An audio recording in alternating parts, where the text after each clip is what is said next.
Welcome to Oxford Plus, the podcast series that takes you deep into the myths and truths of the Oxford investing landscape. I'm your host, Susanna Diaga, and I've spent over 16 years in UK asset management. My guest today is Adam Parr. Adam is a barrister and businessman, former chairman and chief executive of the Williams Formula One team. Since leaving Formula One, Adam's main activity has been venture capital, and he has co-founded, invested in, and chaired several businesses, including Quantum Black Visual Analytics, now a part of McKinsey and Company, and Oxford Semantic Technologies Limited, an AI spin-out from the University of Oxford, which was acquired by Samsung earlier in 2024.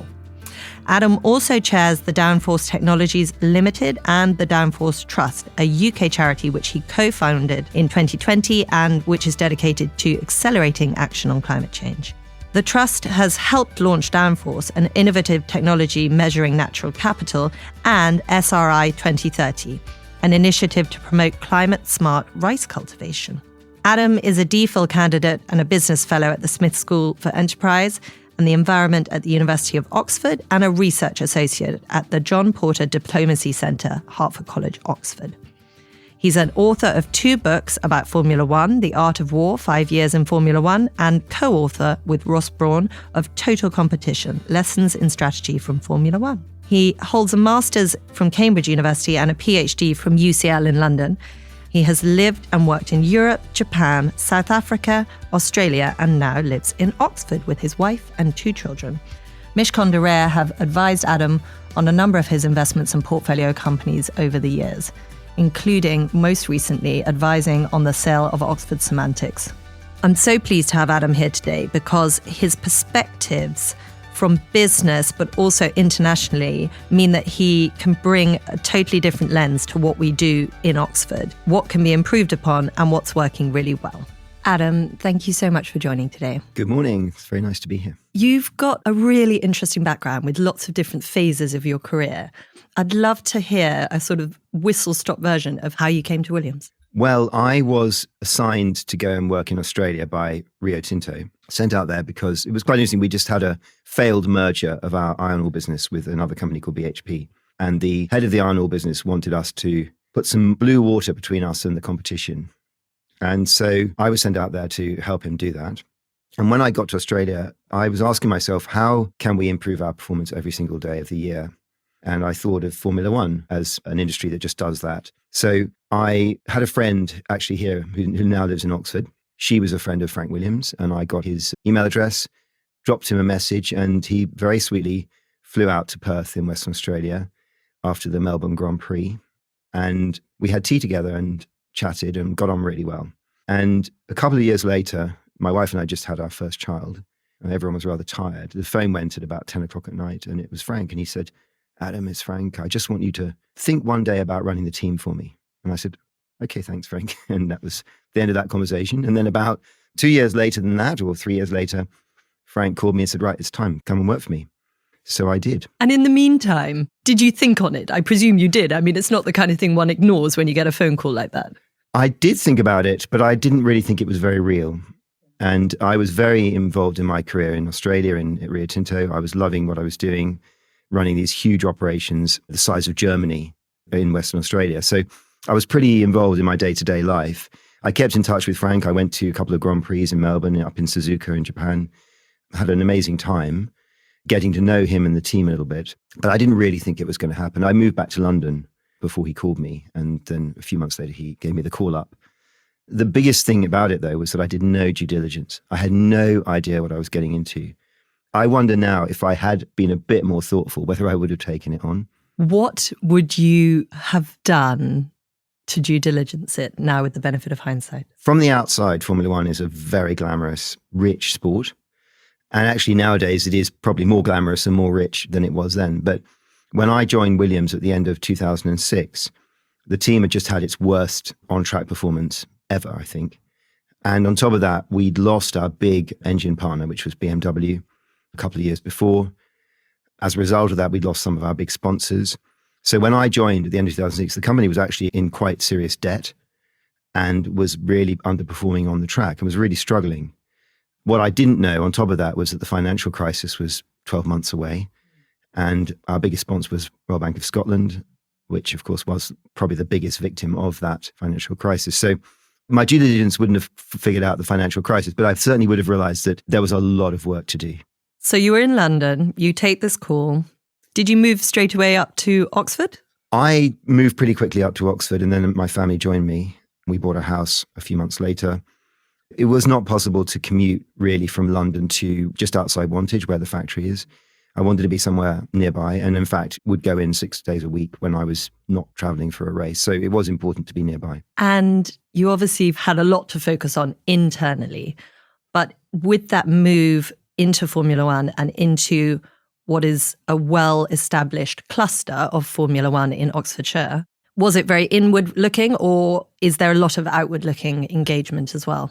So Formula One is a very peculiar world. I compare it, if you've ever been to the Cirque du Soleil. Which I have. Which you have. And it's a wonderful experience. And if you think about those people, they live together, they travel together, they work together, and they go around the world and they do their shows. And Formula One's like that. You live and work and travel. The difference is the people you're living and working and traveling with are your worst enemies.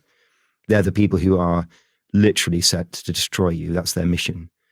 And so it's a very peculiar, very inward-looking world in that sense. But there is an outward-looking element of it because you are traveling around the world. You're going from Shanghai to Bahrain to Melbourne to Sao Paulo. So you see the world. And of course, everywhere you go, you're engaging with sponsors, with fans, with the promoters of the races. So in a way, you are incredibly international and outward-looking. But at the same time, you're incredibly inward-looking. Your kind of survival depends on balancing those two things. So it's very interesting because obviously clustering and centres of excellence have lots of benefits. Talent would be one, concentration of facilities, maybe some shared kind of components. However, actually, it's not very harmonious, obviously, because you are in competition. So as the person running Williams, can you speak a little bit to the experience of being based in Oxfordshire near your competition and what the benefits are first? Absolutely. Well, there are very significant benefits of being in that cluster you described. So, for example, while I was in F1, you had teams like Sauber in Switzerland, Toyota in Cologne. It was really hard for them because if they wanted to recruit anybody, they had to move them typically from Oxfordshire or Bedfordshire out to Switzerland or Germany. So the whole family had to move. So obviously, in a team like Williams, you had access to a much bigger talent pool from within F1, which was a big advantage. I'm a big believer in competition. And of course, that's what makes Formula One so dynamic, is the immediacy of the competition.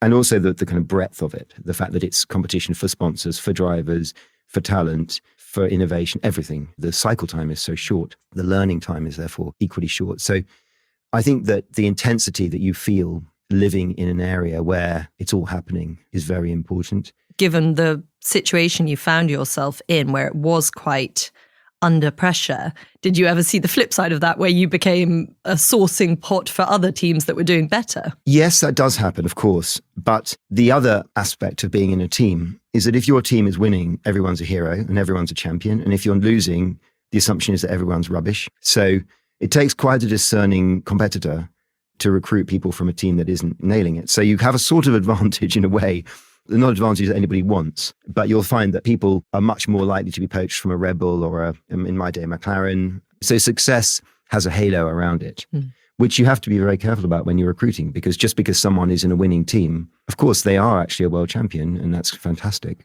But obviously not everyone's contributing equally to that success. And innovation, clearly Formula One is right at the forefront of lots of areas. But you're also very close to Oxford University, which is a centre of innovation. Did you interact with the university much? Or is it actually just they're there doing their thing, we're doing our thing, they're very separate? Totally separate. I had no contact at all with Oxford University while I was at Williams. Do you think that's a missed opportunity? On the surface, yes.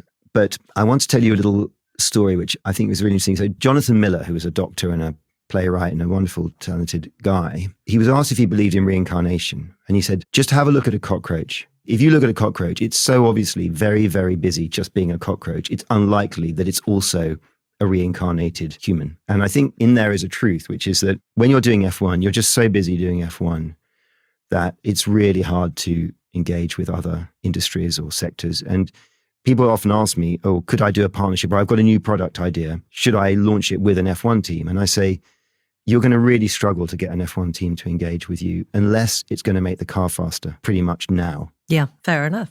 And so now you are very focused on the broader innovation ecosystem.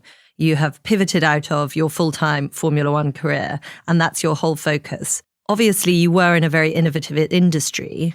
What are the particular skills that you now really see, gosh, I didn't know it at the time, but this is so relevant outside of what I was doing? In terms of venture capital and investing and setting up businesses, I think that at least for the first phase of that, there's a really strong parallel with Formula One because you're in a tunnel, you're in a race against time because time is money and money is time in a startup.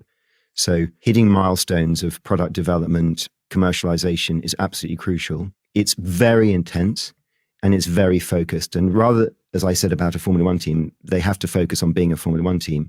A startup has to focus on being basically on two things, developing its product and selling it. And partnerships, all sorts of other lovely stuff that you might want to do is a luxury you cannot afford.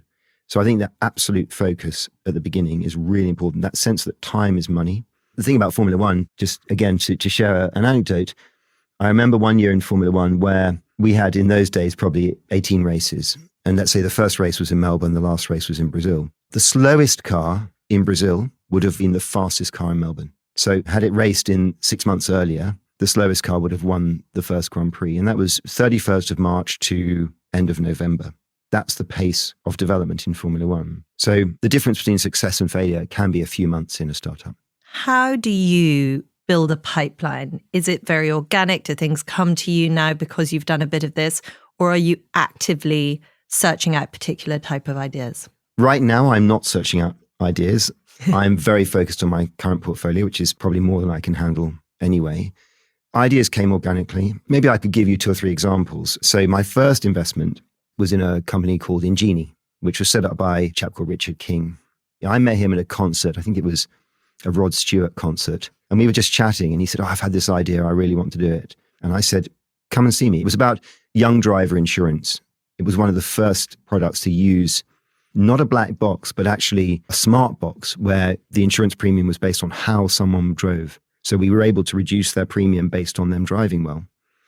It was a great idea. So Richard came up to Williams, we had a chat, and then I put together 3 or 4 investors to fund him. And that was a fantastic example. The next one was a company called Quantum Black. And that was 3 founders. And they at that time had 3 staff in a basement in Shoreditch. And they'd all had something to do with Formula One. And one of them, Giacomo, I'd met him. He was doing a Harvard Business Review case study and he interviewed me. So anyway, they said, look, we want to grow this business. Can you help us with investment and help us think about how to do it? So I raised the money and worked with them and brought in a new CEO, well, chair initially and then CEO. And that company was acquired by McKinsey a few years later. And it was a very satisfying investment, not financially particularly, but just in terms of what it then went on to achieve. And when you get brought in to a conversation like that, obviously you've described being very helpful by bringing in other investors. Obviously your interest brings its own credibility with that.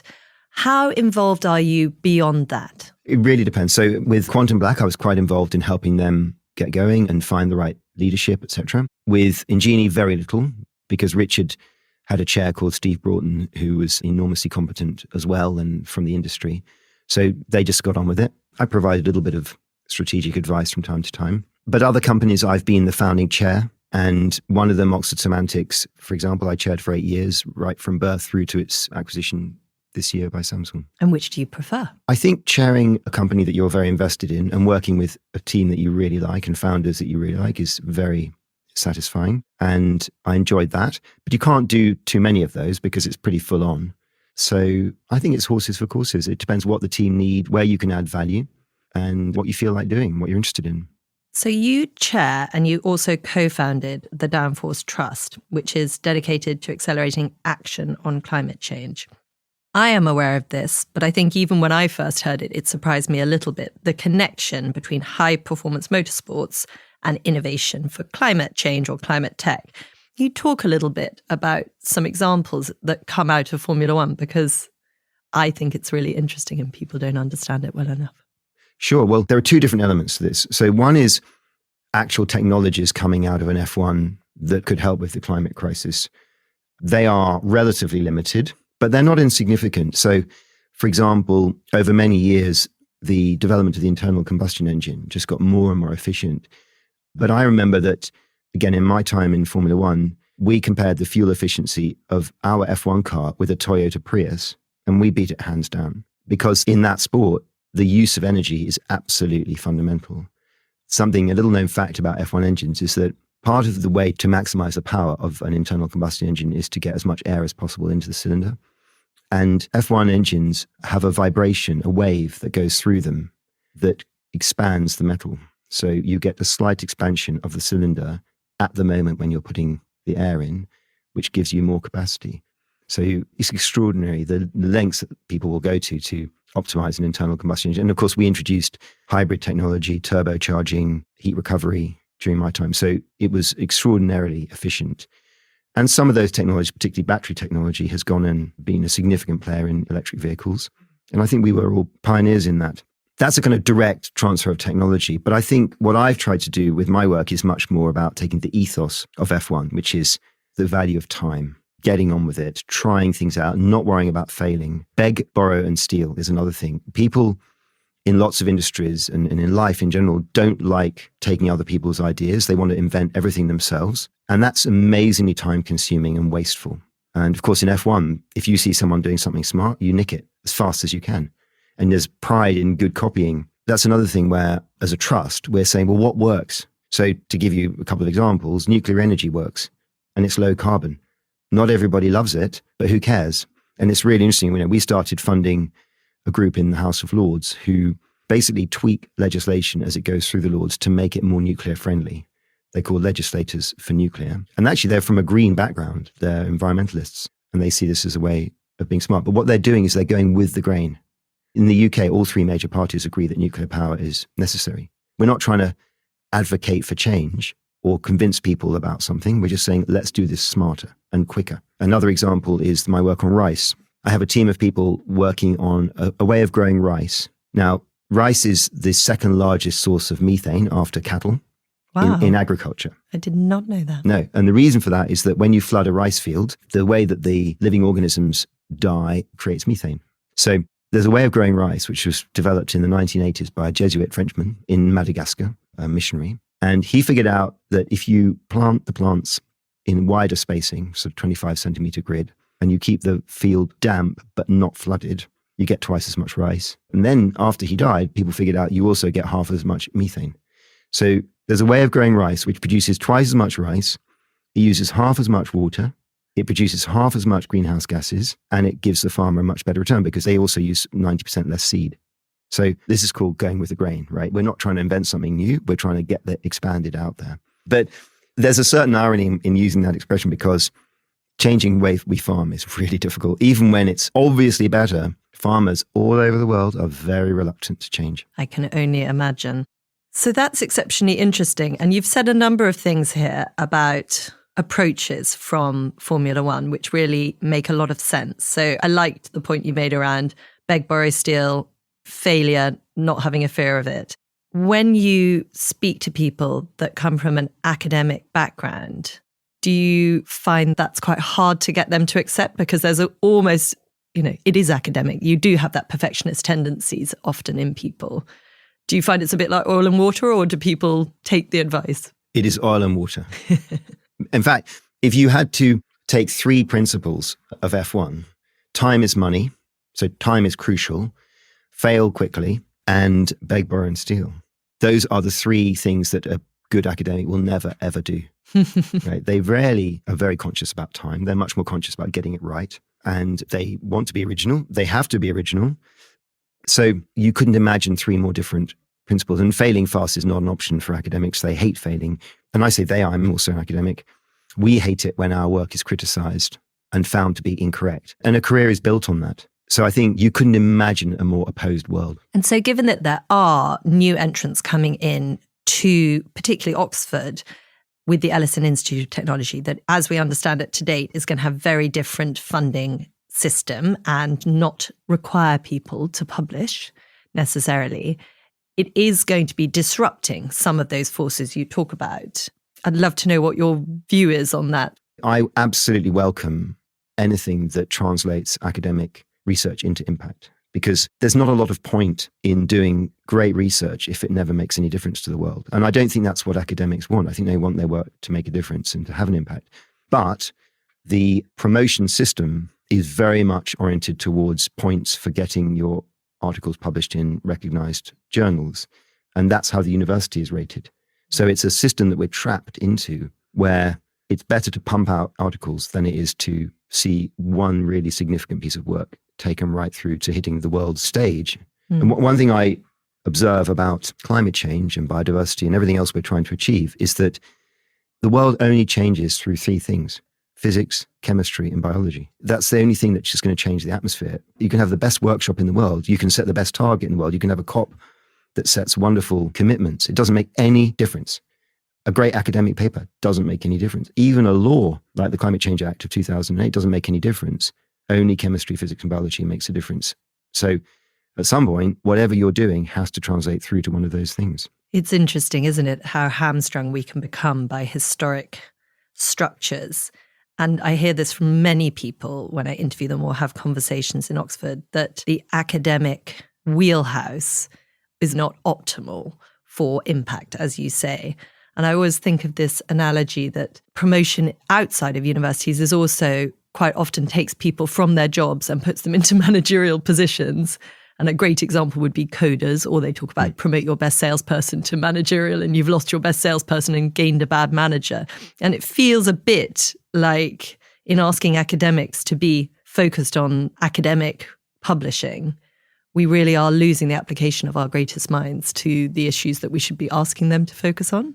I think that there's two different issues here. So one is there a role for academia and for academic research and to have great minds doing that?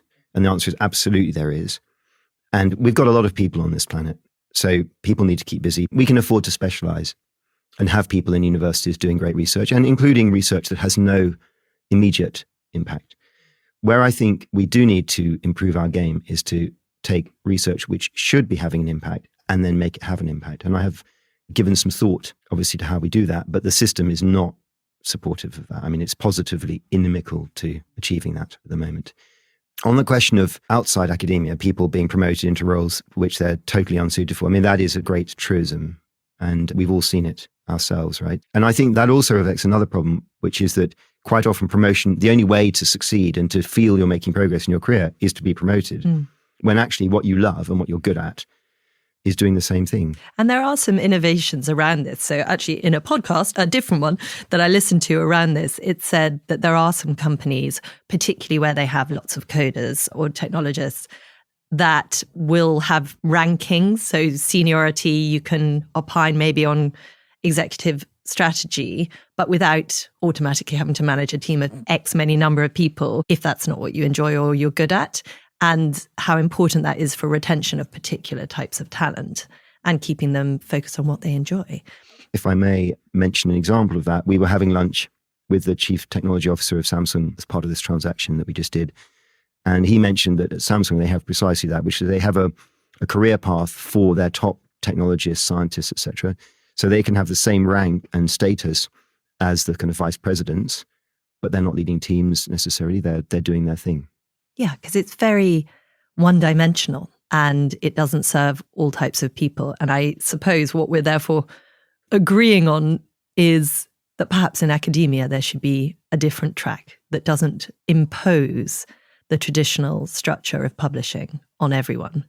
Yes, and that does exist in other universities, and to some extent it exists even within Oxford. I think Saïd Business School has the capacity to look at people's careers from an impact perspective as well as publications. I think Blavatnik School does as well. The LSE does it. So it's not an impossibility. It's just that quite a lot of faculties within the University of Oxford don't do that. And maybe they need to have a look at that. Interesting. As part of my PhD research here, I've been looking at a chap called Sir Cheney Culpeper. And Sir Cheney was at Hertford College, which is where I am, exactly 400 years ago. And he studied here, and then he went to become a barrister like me. And there's an interesting letter he wrote to one of his friends and the head of a thing called the Hartlib Circle, so Samuel Hartlib, who was had a group of reformers in the 1640s mainly, who were trying to make the world a better place, actually partly because of climate change, which was a big feature of that period. Samuel Hartlib had no money whatsoever. He lived in London and he was offered a place in Oxford. And Cheney Culpeper wrote to him and said, just please don't go and hide yourself away in Oxford. We need to change the world. And he said, your job is to order men, not books. So when I read this doing a DPhil at Oxford, I thought that's a bit close to the bone. Maybe I need to reprioritize as well. And I think we need both. Again, you need the focus on the what and the how, and then it needs to be outward looking in the how in the real world. And a big part of that clearly is funding and access to capital. And you've spoken about bringing in co-investment. You've had a number of exits where you've been purchased by a larger firm. Did you feel that you had other options available to you, or was that either very much the most natural pathway or the, I don't want to say easiest, but the clearest pathway that you could exit? I've had 4 exits, all of them to big companies, so strategics. And in all cases, I think it was a pretty compelling case. And there are a number of factors you take into consideration. So first of all, obviously, is it a fair deal for where you are as a business? The second is what it means for the founders and the team. What's their future going to be? Are they excited about it? Because it won't work otherwise. The third thing is what's going to happen if you don't sell to that company. Now, if we take the example of Quantum Black, we'd been working with McKinsey jointly on data analytics, and they had decided correctly that they were going to make data science a really fundamental part of their consulting business. So they were going to do it with or without us. And I think that had we said, look, no, we're not interested, we would have had a phenomenal competitor arrive in the market. And not only that, but they knew our business inside out. They knew our people inside out. So I'm not suggesting they would have done anything inappropriate, but it would have been very difficult.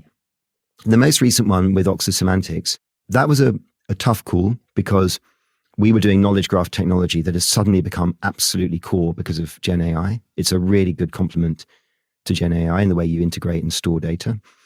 So I think we could have said we've got a great future as an independent company. But again, because it's become such a core technology, suddenly companies were coming into a market that we were pretty specialized in. And Samsung were a client. We had a great relationship with them for over 8 years. So the fit was really good. And I think in both those cases, we know that Quantum Black is now more than 1,000 people. It was 42 when we sold the business. And I think that we'll see similarly with Oxford Semantics, it's going to be a hub for Samsung's AI work in Oxford. In that sense, there's a kind of bigger picture here. So I'd like to think that all of the exits that I've been involved in have been really natural and made sense. Sounds it. That's the idea. Those ones sound exceptionally organic, as you describe. It may therefore be a little unfair to ask you this next question, but do you perceive that if that weren't the case, that the UK has what companies need to scale here? Or do you think that actually it's very difficult without a large partner to do that? I think it's very difficult. The VC path wouldn't have suited what we did, right? So the fact that the founders, that OSE, Oxford Finance Enterprises, and OUI were major investors, and we had some people like me involved, that's what allowed us to do those decisions. Whereas I think if we had a proper VC sort of ethos, it would be very difficult to do an exit because they wouldn't regard it as big enough. They'd probably say, look, keep going, be more ambitious, get bigger, and then let's see where we get to. But the problem with that is where's the growth capital? And as you know very well, and you've said, and your interviewees have said on this podcast, it is not easy to find growth capital in the UK. But it's not just capital, it's just really hard. I've now had, let's say, 6 businesses that have got to 8 or 9 digits, let's say, right? Which is to go to 0 to 8 digits is not a bad achievement. To do it more than once is unusual. So I'm very proud of that. But I'm not sure about my ability to take a business from, say, 50 million to 500 million. Well, I'm absolutely not sure about it. That's not easy. It's a very different dynamic. And there aren't many people in this country who've done it. Absolutely true. And the examples we do have, such as Darktrace, got a lot of money very early on. And it's almost an entirely different model where you pump money in early to facilitate hypergrowth. And there's a sort of a time frame by which the founders of a business will often get worn out. And that if you don't have year 1, 2 hypergrowth, the chances that at year 10, people aren't pretty much lined up going, where's an exit that suits everyone, rather than let's do another 10 years of growth, is just quite small. Would you agree with that? I don't know whether in the UK we have enough examples to have a statistical basis for judging that. What I know is that it's very grueling being a founder. It's hard work. It's lonely. Raising money is really tough. So if you're going for that Silicon Valley model, as opposed to what I call the Charwell Valley model of raise and spend and raise and spend, it's just a constant cycle of being on the road and selling your soul, really, which is hard work. And if you've got to do that for a few years till you reach break even, which is kind of what I've been involved in, or profitability, that's one thing. If you've got to keep doing it for 20 years, that's a different type of human being, right? That's really tough. You've got to be quite single-minded. And for those listening, you won't know this, but we're the day after budget day. And it just got more punitive as well for founders, which I'd love to know your views on that. Well, capital gains tax has gone up. And I think the problem is that neither this government nor the past government has a great ability to differentiate between different types of people. So whether it's entrepreneurs who slog their guts out, sweat equity, take a pittance for salary for years, create jobs, etc., whatever capital gains they make should be taxed at 10% or something, in my view. That is completely different from someone who has cash invested in the stock market and buys and sells shares from time to time and makes a profit. I mean, that's just a totally different world. And one other thing that I wanted to ask you about was the London Stock Exchange has a new platform called Pisces. So Pisces is going to be facilitating in as yet unlisted companies access points where people, founders and early investors could potentially sell some of their equity at a liquidity moment. Do you think that will change some of the forces that early stage companies are faced with? I think it's very helpful. And in 2 of my startups, we gave early investors an exit point really early on. And they got a 5x return or a 2x, whatever it was. But for angel investors, that's quite important. And it's quite good to free up the balance sheet a bit and have people on the shareholder register who can actually do follow-up investing rather than people who've helped you get going, but really don't have the deep pockets that you need later on. So I think it's great to be able to do that. And interestingly, because of the Enterprise Investment Scheme and SEIS, which the government hasn't messed around with, I don't think, you can give people a very good return. I mean, under those schemes, as you know, there's no capital gains tax if you sell after 3 years. Plus, you've got the tax advantage at the beginning. So you could give someone very comfortably a 3 or 4 times return tax-free without actually having to give them very much money for their shares. And I think that's a real opportunity, whether it's through Pisces or we should have a little marketplace in Oxford where people can offer their shares and people can pick up shares. So I think you could have a very good... Secondaries. Yeah, I think very good market in secondaries. It does require a bit of effort. It's a good idea. Well, and I think what I was thinking is if you had a fund that bought secondaries, but would also have the ability to put in some money in for primaries and help in future rounds, you could get a very good return. Because there are a lot of businesses that are sort of most of the way through the valley of death. But all the investors have been in there for 5-10 years, and they'd be very happy to get double their money back and just move on. And I think your point is really valid as well, that when one is plotting the path forward and strategizing, whether it might be an exit to a large partner or whether it might be listing here or on the NASDAQ or taking the private capital route, there are particular cap tables that will lend themselves to those plans. And if you've got people that are too differentiated in what their goals are, it's obviously not optimal for strategizing an exit that's maybe optimal for the founders or indeed for the technology itself. So I think there's a really good opportunity in that as well. If you were talking directly now to somebody that has a venture, and I note, don't call Adam, he's got enough in his portfolio, but what would be your top tips to somebody when they're navigating Oxford for how to find investors, how to stress test their idea? A couple of things. The first thing is, if you're an academic and you're looking to do a spin out, I think it's very beneficial to find someone, a co-founder who is not an academic, who's a business person, but who's willing to work full-time with you on this. And quite early on, sort of almost before OSC, there was a little bit of a pattern of people, founders, academic founders, teaming up with somebody who really wasn't up to the job, who'd never been a CEO or even anything like a CEO, but had been sort of brought in by OUI and done a bit of sort of spreadsheet work and a bit of business modeling. And then suddenly they found themselves as a CEO, and they were not qualified for that. The CEO of a startup is a tough job. So find the right person. I'm a real believer that you need a partner. Don't do it alone.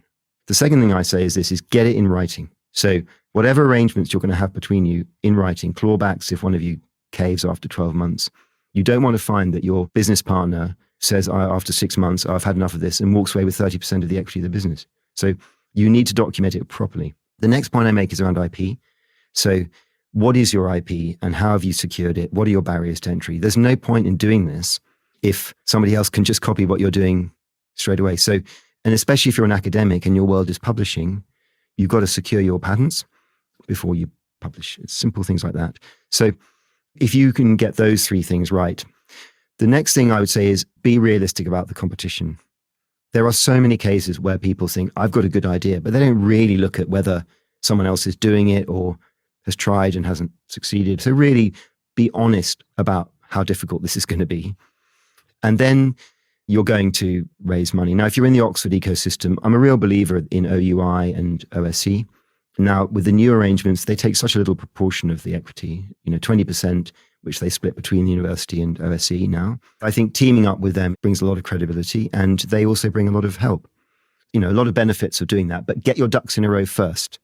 And then the last thing I will say is success is largely about resilience and time. You have to move quickly.